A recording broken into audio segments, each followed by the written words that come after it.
वो खुशी महसूस करो कि आप तीर्थ यात्रा करके लौट आए हो, तीर्थ यात्री बनकर आ गए हो। ये मत कहना कि ये तो झूठी कल्पना थी। जब झूठी कल्पना में आकर आप ईर्ष्या द्वेष में, कलह कलेश में, विषय वासना में पड़कर अपने आप को खराब करते हो, तो एक अच्छी कल्पना करके भगवान के दर्शन भी तो किया जा सकते हैं ना, उसकी लीला का आनंद लिया जा सकता है।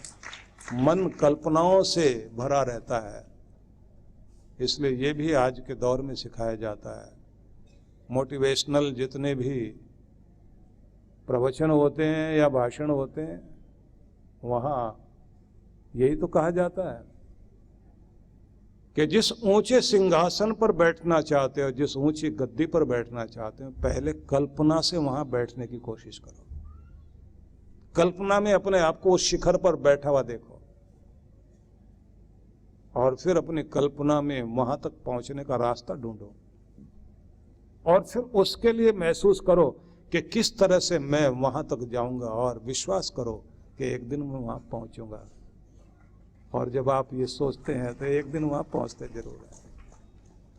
इसलिए आप सबसे ये कहना चाहता हूं कि जब भगवान ये कह रहे हैं जहां जहां मन जाता है, यतो यतो निश्चरति मनः चंचलम अस्थिरम, ये चंचल अस्थिर मन जहां जहां भी विचरण करे, जिस जिस जगह जाए, वहीं से इसे नियंत्रित करते हुए, कंट्रोल करते हुए, व्यवस्थित करते हुए वहां लाओ जहां इसे ले जाना चाहते हो। और इसे वश में करना अगर आपको आ गया तो तुम खुद के राजा बन गए। अद्भुत लोग हुए इस दुनिया में जिन्होंने इस मन की शक्ति का लाभ लेते हुए दुनिया में बड़े काम किए। लेकिन ऐसे लोगों के पास में एक खास बात होती है, जिद और जोश। कुछ करने का जोश और कुछ करने की जिद। ये जिद अगर सही दिशा में चल पड़ी तो आप चमत्कार करेंगे, और अगर गलत दिशा में आपकी जिद चल पड़ी तो तबाह करके छोड़ेगी। जिन घरों में पति पत्नी में कोई भी जिद्दी हो गया, घर खराब हो जाएगा।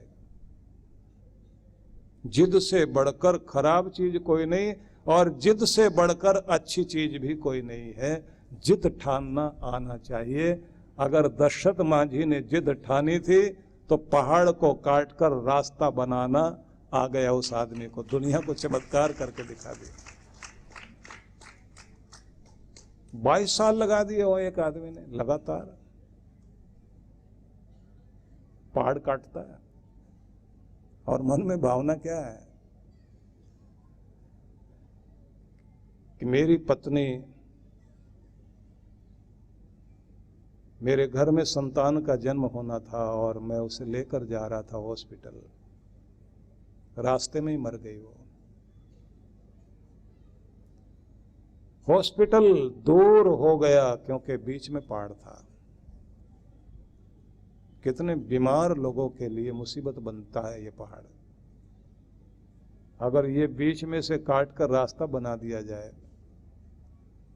तो कितना लंबा रास्ता रुकेगा लोगों का, जो ये गोल गोल घूम घूम के जाना पड़ता है।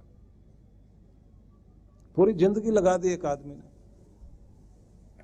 फिल्में बनी, उस आदमी की स्टोरी लिखी गई। हम लोग तो पहले स्टोरी पढ़ते थे, अब बाद में फिल्में बनी, उस बारे में पता लगा। कितना विरोध भी सहना पड़ा, लेकिन जिद है ना। और जिद के साथ क्या, जोश। जोश को टिकाए रखो अपने अंदर। वो जल्दी जिनका जोश ठंडा हो जाता है ना, वो कुछ नहीं कर पाते। जो अपने जोश को आखिर तक बनाए रखें, जिनका मन उस जोश से भरा रहता है, बस वही वहां तक पहुंचता है, वही कुछ करता है। फौज में भी तो यही चलता है। वहां भी तो यही कहते हैं ना, अगर अभिनंदन पहुंचा ना वहां और फिर वापस लौटा है तो क्या जिद थी और क्या जोश था, उसी के आधार पर भारत में पूरे देश के अंदर जोश पैदा कर दिया। कितने सारे उदाहरण दुनिया भर में हैं। पाकिस्तान में एक छोटी सी लड़की ने अमाला ने जैसे अपने मन में ठाना था ना कि पढ़ना मैंने, आतंकवादियों ने आकर बस में नाम लिया उसका, कौन है वो लड़की, खड़ी होकर उसने जवाब दिया मैं हूं, कि जाओ अपने घर में, अब पढ़ाई वढ़ाई बंद, स्कूल किसी में नहीं जाना। छोटी सी बच्ची जिद में आकर क्या कहती है, पढ़ूंगी और किसी के रोके से नहीं रुकूंगी। 3 गोलियां मारी उसको, लेकिन जिद थी ना, वो जिद जो जीवनी शक्ति प्रबल बनाती है कि मैंने जीना है और मैंने कुछ बनना है। और वो पढ़ी भी, ठीक हुई उसके बाद, और दुनिया का सबसे बेहतरीन पुरस्कार, नोबेल पुरस्कार उस बच्ची को दिया गया। सवाल यह नहीं कि पड़ोसी देश की बच्ची है, सवाल यह है कि एक बेटी इस मिट्टी की मन में ठान लिया कि जीना है और पढ़ना भी है। सितारे वही नहीं जो आसमान में चमकते हैं, इस जमीन में भी तो तारे हैं ना, इस धरती के तारे तो वही तो बनते हैं जिनके अंदर ये आग होती है। इसलिए जो मन है ना आपका, ये साधारण चीज नहीं है, ये बहुत शक्ति से युक्त होता है। बुझाओ मत इस मन को, रोज रोज दूसरे के ताने और दूसरों की बातें सुन सुन कर अपने आप को, तुम ये नहीं, तुम वो नहीं, तुम ये नहीं कर सकते, वो नहीं कर सकते। कितनी बार गिर गया बच्चा, वो कभी याद नहीं रखता, उसे उठना याद रहता है, इसलिए तो चलना सीखता है। आप भी अगर उठने को याद रखोगे तो जिंदगी में उठते जाओगे और आगे बढ़ते चले जाओगे। क्या नहीं है इसे याद करने से कुछ नहीं होने वाला, क्या है इसे याद करके भगवान का धन्यवाद करना, जिसको आ गया उसकी जिंदगी में और भी धन्यवाद करने के कारण भगवान देता है कि तेरी जिंदगी में धन्यवाद की स्थिति बनी रहे। और जो शिकायती रहते हैं भगवान उनको और शिकायत के मौके देता है कि तू शिकायती बन, रोना रो। ये बातें ही नहीं है। नेल्सन मंडेला अगर 27 साल तक जेल में बैठा हुआ है और अंग्रेज लोग कह रहे हैं माफी मांग और बाहर निकल, उसने कहा मेरे देश छोड़ के बाहर जाओ और मैंने अपने देश को आजाद देखना है। अपने देश का प्रेसिडेंट बना। आपके सामने सामने के उदाहरण तो हैं। आप लोग सोचते होंगे वो अलग ही मिट्टी के लोग होंगे।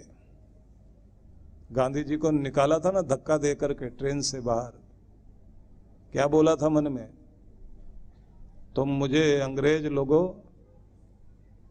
इस ट्रेन से बाहर निकाल रहे हो, यहां धक्का दे रहे हो, एक दिन मैं तुम्हें अपने देश से धक्का दे के दिखाऊंगा, बाहर करके छोड़ूंगा। हो ना आग। ये जिद चाहिए, ये जोश चाहिए और इसे जिंदा रखना होता है। अपनी आग को जिंदा रखिए, नहीं तो आप किसी भी छोटी एज में भी है ना और आपका जोश मर गया तो बुढ़ापा आ गया, समझ लीजिए। और बुढ़ापे तक भी अगर ये जोश बना हुआ है तो उम्र कितनी भी हो जाए, बूढ़े नहीं हुए हो, अभी भी जिंदा और जवान हो, उस जवानी को बनाए रखिए। कितने लोग हैं जो अपनी एज के 90-95 वर्ष की अवस्था में पहुंचकर भी बूढ़े नहीं हुए, दुनिया को बहुत कुछ देते चले गए। हजारों उदाहरण हैं। सार बस यही कहना चाहता हूं, ये मन अगर निर्बल हो गया तो आपकी पूरी पर्सनैलिटी, आपका व्यक्तित्व ही निर्बल कहलाएगा। और अगर इसको शक्तिशाली बनाते हो तो इसका मतलब ये होता है कि आप शक्तिशाली बनते हैं। तो पहली बात तो ये ध्यान रख लीजिए कि आप इस दुनिया में विकसित होने के लिए हैं और विकसित होते जाना ही आपके जीवन का लक्ष्य है। कुछ न कुछ डेवलपमेंट रोज चाहिए, रोज अपने आप को कीमती बनाना है, क्योंकि हर दिन आपकी कीमत घटेगी भी और बढ़ेगी भी। कुछ लोग अपने कीमत घटाने पर तुले रहते हैं और कुछ अपने को कीमती बनाने में तुले रहते हैं। जो अपने आप को कीमती बनाएंगे वही सर आंखों पर बैठाए जाएंगे, और जो अपनी परवाह नहीं करेंगे दुनिया उनके ऊपर पांव रखते हुए आगे बढ़ जाएगी। इसलिए ध्यान रख लेना, जो अपने अंदर आग भर के बैठा है और कोई शक्ति लेकर बैठा है, उसका जादू सिर चढ़ करके बोलेगा ही जरूर। वही चमत्कार करेंगे दुनिया में। जो मैंने बोला अब तक मन में दोहराओ, मन मन में जितनी भी चीजें कही है कि मैंने अपने जोश को भी कायम रखना है और अपनी शुभ दिशा में चलने वाली जिद को भी जिंदा रखना है, अपने मन को शक्तिवान बनाना। मन में ये भी भाव रखिए कि जिधर भी जाए ये मन, इसे मोड़कर शुभ दिशा में ले जाना, भगवान की तरफ जोड़ना है और भगवान से भी शक्तियां अपनी ओर खींचकर अपने आप को शक्तिवान बनाना है। हमारी प्रार्थनाएं भी जीवंत प्रार्थनाएं होनी चाहिए, मुर्दा प्रार्थनाएं नहीं होनी चाहिए। जब आपकी जीवंत प्रार्थनाएं आपके अंदर से निकलती हैं तब आप क्या कहते हैं? मैं नहीं कहता कि भगवान मेरी जिम्मेदारियां कम कर, बढ़ा जितनी जिम्मेदारियां चाहता बढ़ा, लेकिन मेरे कंधे भी इतने मजबूत कर कि हर जिम्मेदारी को मुस्कुरा करके उठा सकूं और निभा सकूं। शक्ति की प्रार्थना। ऐसे जिम्मेदार लोग कितने भी काम कर लें उसके बाद भी उनके पास टाइम होता है, और निकम्मे आदमी के पास टाइम ही नहीं होता। जो विदाउट वर्क बिजी है ना, वो बहुत लोग हैं, पता नहीं कहां बिजी हैं, इस समझ में नहीं आता। तो निवेदन है कि बिजी रहिए, लेकिन किस दिशा में? आपका बिजी रहना सही दिशा में जरूरी है। कुछ लोगों के साथ एक समस्या होती है, खुद बिजी और उनके सारे नीचे काम करने वाले इजी। खुद बेचारा दौड़ता भागता घूम रहा है और नीचे वाले निकम्मे बैठे हैं, बिल्कुल कुछ नहीं करेंगे। जिसको समझ है वो उन्हें बिजी करेगा और खुद को इजी करेगा, तब जाकर काम होंगे। काम लेना भी तो आना चाहिए ना। जितना खुद को खाली रखोगे, नीचे वालों को बिजी रखोगे, काम बांटो, पावर डेलीगेट करो और उसके बाद देखो आनंद। इसलिए बेहतरीन लोगों के साथ बैठना, चिंतन करना। मैं तो बल्कि एक सलाह दूंगा आपको, आपके घर में एक अच्छी लाइब्रेरी होनी चाहिए। आप लोग अपनी संपत्ति देखकर खुश होते हैं, मैं अपनी लाइब्रेरी देखकर बहुत खुश हुआ करता हूँ। मेरे पास 8000 किताबें मेरी निजी हैं। मैं जब वहाँ जाता हूँ तो मुझे बहुत अच्छा लगता है। बर्नार्ड शॉ ने एक शब्द कहा था कि पढ़ना सबको आ गया, लेकिन क्या पढ़ना चाहिए ये सबको नहीं आया। सही चीजें पढ़ें आप और अपना समय उसके लिए लगाएं। तो फिर आगे बढ़ते हैं। आपको मैं बता रहा हूं कि आपका मन एक बहुत शक्तिशाली परमात्मा का दिया हुआ एक बल है। इस मन का सही प्रयोग करना आ जाए आपको, इसको साधना सीखिए। तो मन के कुछ प्रयोग करने, एक तो मन को सुमन बनाना है, अच्छा मन। और सुमन फूल के लिए भी बोलते हैं ना, खिला हुआ। फूल को फूल इसलिए कहते हैं क्योंकि वो खिला हुआ है, मुस्कुराता हुआ, सबको मुस्कान दे, जिसके हाथ में गया उसको सजाए, जहां खिला उसको सुसज्जित कर दिया। डेल कार्नेगी ने लिखा, उसकी प्रार्थना जैसी एक चीज है जिसमें वो ये कहता है कि अगर तुम ऊंचे पर्वत पर खिले हुए पुष्पों से लदे हुए पेड़ नहीं बन सको तो तलैटी में उगने वाले कोई पेड़ बन जाओ। अगर वो भी नहीं बन सकते तो मैदान की घास बन जाओ, हरी हरी, जो दूसरों को के चित्त को शांति दे। अगर वो भी नहीं बन पाए तो किसी गहरी खाई में छोटा सा नन्हा सा फूलों से लदा हुआ कोई पौधा जैसे है वैसा ही बन जाओ। भले ही तुम कितने भी नीचे स्थान पर खड़े हो, लेकिन वहीं से खिले हुए दिखाई दो। बस तब मनुष्यता पूरी है। खिलना सीख जाओ, महकना सीख जाओ। ताजगी से भरपूर होना सीख जाओ। कहीं भी हो, छोटे घर में, बड़े घर में, बड़े स्थान पर, साधारण स्थान पर, जहां भी हो वहां परमात्मा के फूल बनकर खिलना सीख जाओ। यही है जिंदगी।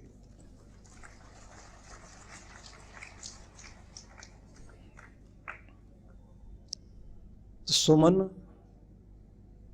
मन का एक रूप, और मन का आखिरी रूप माना जाता अमन, जिससे मेडिटेशन में नो माइंड, थॉटलेस एक स्टेट में आप पहुंच जाएं, जिससे आप कहेंगे कि जब मस्तिष्क की तरंगों में अल्फा स्टेट में आप पहुंच जाएं,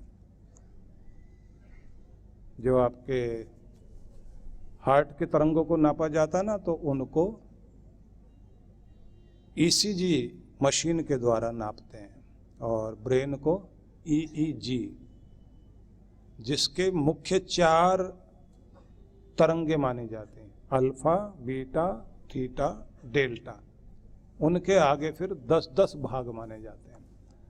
तो एक स्टेट मानी जाती है जिसे बोलते हैं अल्फा स्टेट, जहां आप शांत भी हैं और ताजगी से भरपूर हैं। मन की ये दशा जब आप ले आए, कैसे लाएंगे? अगर मैं ज़्यादा बारीकी में जाऊंगा तो आपके पल्ले नहीं पड़ेगा, और मेरी कोशिश ये रहती है बहुत सरल करके सुनाऊं। एक काम किया करें आप लोग, अगर चाहते हैं ना आपका मन आपका साथ दे और आपको खिलाए, आपको ताजा बनाए, तो रात को सोने से पहले आधा घंटा पहले कोई बहुत अच्छा म्यूजिक सुनिए।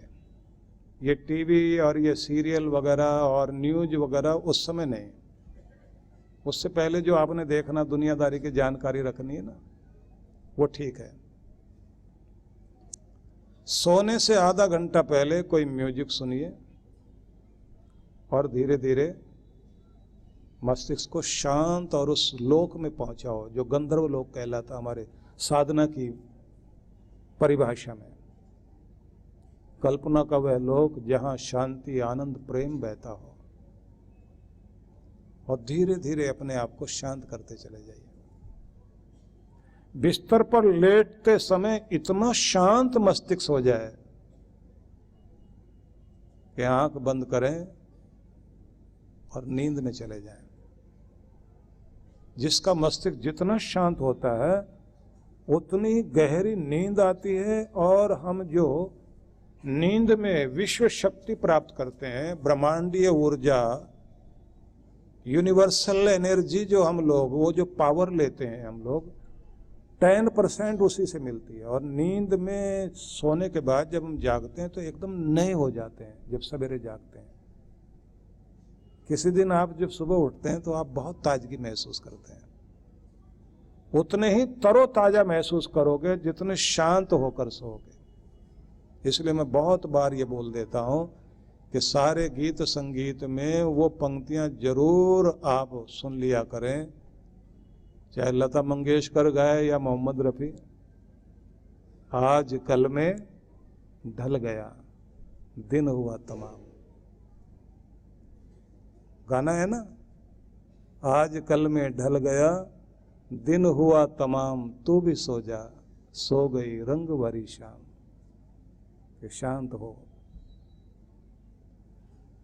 सो गई गली गली, सो गए नगर नगर, जैसे भी बोलते हैं, मुझे तो पूरा याद नहीं है ना। सो गए नगर नगर, सो गई गली गली, सो गए सब चमन, सो गई कली कली, नींद कह रही है तेरी बाहें थाम, तू भी सो जा, सो गई रंग भरी शाम। पूरी दुनिया सो रही है, बाग बगीचा सब सो गया, नगर ग्राम सब सो गए, गली मोहल्ले में सब और शांति है, एक तू ही बेचैन है। आ चल शांति की दुनिया में, इतना शांत कि उस शांति में खो जाओ। इतना मस्तिष्क को शांत करना, और उतने शांत होकर जब आप नींद में जाएंगे, बस वहीं से आपको नया बनाने की प्रक्रिया शुरू हो जाएगी। भगवान हर दिन आपको नया बना के उठाते हैं। उतने ही नए बनोगे जितने तरोताजगी के साथ आप उठना चाहते हैं, उतनी गहरी शांति लेकर के सोइए।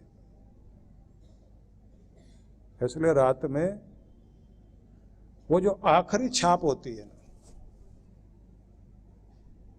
अभी 17 सेकंड पर अमेरिकन मनोवैज्ञानिक आखिरी 17 मिनट सेकंड पर काम कर रहे हैं कि वो जो आखिरी छाप होती है सबकॉन्शियस माइंड की, वो आपका भाग्य बनकर, आपका स्वरूप बनकर, आपकी पर्सनैलिटी बनकर सामने आती है। तो वही कुछ छाप डालो अपने ऊपर आखिर में, जो जिंदगी में आप पूरा होता हुआ देखना चाहते हैं। हम लोग एक मेडिटेशन कराते हैं, वरदान सिद्धि, उसमें यही प्रयोग सिखाते हैं। और एक आप सबको सीखना चाहिए, मंत्र सिद्धि साधना। अपने मंत्र को कैसे सिद्ध करें, कैसे उसको शक्तिशाली बनाएं कि आपका मंत्र आपकी जिंदगी में चमत्कारी बन जाए, आपको खिला दे। गुरु की शरण में जाकर आपको बहुत कुछ सीखने को मिलता है। प्रवचनों में आपको विषय के साथ में बहना पड़ता है ना, तो उतना ही बताना पड़ेगा जो विषय चल रहा है। लेकिन जब साधना के कैंप में आप भाग लेते हैं, तब आपको बहुत गहराई में ले जाकर बहुत कुछ नया बेहतर सिखाने के साथ आप ही को नया बना दिया जाता है। मौका निकालकर जरूर पहुंचा करें। इसलिए निवेदन आप सभी से कि मन को अमन वाली स्थिति तक पहुंचाना सीख जाएं। जब आप थॉटलेस होते हैं, नो माइंड वाली पोजीशन में पहुंच जाते हैं, या अल्फा स्टेट में आपका मस्तिष्क चला जाता है, यहां कुछ अलग चीजें घटती हैं। अब ये भी मैं बात चली है तो थोड़ा बता दूं आपको। ये दुनिया भर के इतने इतने बड़े बड़े साइंटिस्ट लोग हुए हैं, इन्होंने नई नई चीजें खोजी, तो कहां से खोज ली? किसी किताब में पढ़ करके खोजी क्या? कोई अगर बढ़िया संगीतकार नई ट्यून बनाता, कहां से लाता है? कुछ तो होते हैं ना, जोड़ तोड़ करते हैं, इसकी ट्यून उसकी ट्यून सबको उठाया और उसको वो कहते हैं ये फ्यूजन है म्यूजिक में। वो नहीं, जो नई चीज लाते हैं वो कहां से लाते हैं? आपका ब्रेन ये बहुत कुछ देता है। जब आप मूड में आकर एकाग्र होकर खो जाएं, तन में हो जाएं और लगन लग जाए वहां से, तो आपके अंदर अचानक आइडिया क्लिक करता है। किसी साइंटिस्ट को नया आइडिया आएगा, किसी आर्किटेक्ट को आएगा, किसी डिजाइनर को आएगा, किसी म्यूजिशियन को आएगा, नई धुन निकालेगा, किसी कवि के अंदर नई कविता निकलेगी। सब आती यहीं से। बस ये एकाग्रता सिखाई जाती है कि मन को टिकाना सीख जाइए, तन में होना सीख जाइए, और फिर देखिए आपके अंदर से क्या निकलता है। बिजनेस वाले लोग जब अपने मूड में आते हैं, सफलता का नशा चल रहा होता है, रोज नई नई चीजें खोज रहे होते हैं, ये भी ऐड कर दिया, वो भी ऐड कर दिया, और चीजें बनती जा रही, और चीजें बनती जा रही।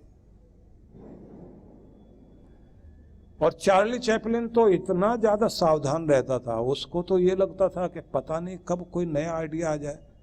अपने बिस्तर के साथ में वॉइस रिकॉर्डर रख करके सोता था, और उस समय के तो रिकॉर्डर भी इतने बड़े बड़े होते थे। रात में सपना आया, उठ के बैठ गया, और जो नया आइडिया आया उसी समय रिकॉर्ड करा कि कहीं दिमाग से चला ना जाए। अच्छी धुन बनाने वाले लोग ऐसे करते हैं। मूड आया, कोई एक धुन गुनगुनाते गुनगुनाते उसको दोहराते रहेंगे, उसके साथ तुरंत रिकॉर्ड करते हैं। आगे तो फिर जोड़ तोड़ करनी होती है। कवि को पहला जो मुखड़ा आता है ना कविता का,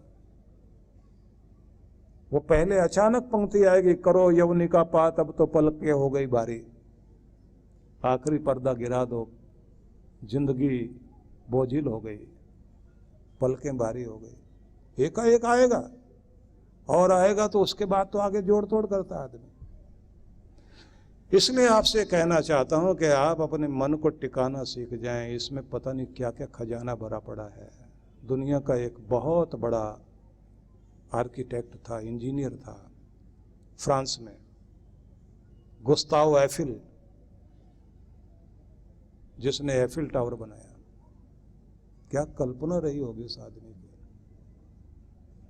दुनिया के 7 अजूबों में दुनिया देखने जाती है ना, वो लोग खास हैं ऐसा नहीं, खास आप भी हो, बस इतना ही है किसी का मन भटका हुआ है, किसी का मन टिका हुआ है। जिसका टिका हुआ है उसके पास चमत्कार है, जिसका भटका हुआ है वो तो जो है वो तो उसके लिए तो क्या महिमा गान करें। सारे ज्यादातर फोकस नहीं बना पाते, टिक नहीं पाते। व्यक्ति के सामने व्यक्ति का व्यक्तित्व बोलने लग जाता है। महान पुरुष लोगों के सामने व्यक्ति जाकर खड़ा हो, उसका पूरा एक्स्ट्रा सामने दिखाई दे रहा होता है। उनको पढ़ना, अंदर तक पकड़ना आ जाता है। इसलिए आप सबसे यही निवेदन करना चाहता हूं, कोशिश कीजिए कि मन टिके। भगवान कहते हैं कि अपने मन को टिकाना शुरू करें और जहां जहां भी ये जाए वहीं से इसे भगवान की ओर लाने वाले बन जाएं।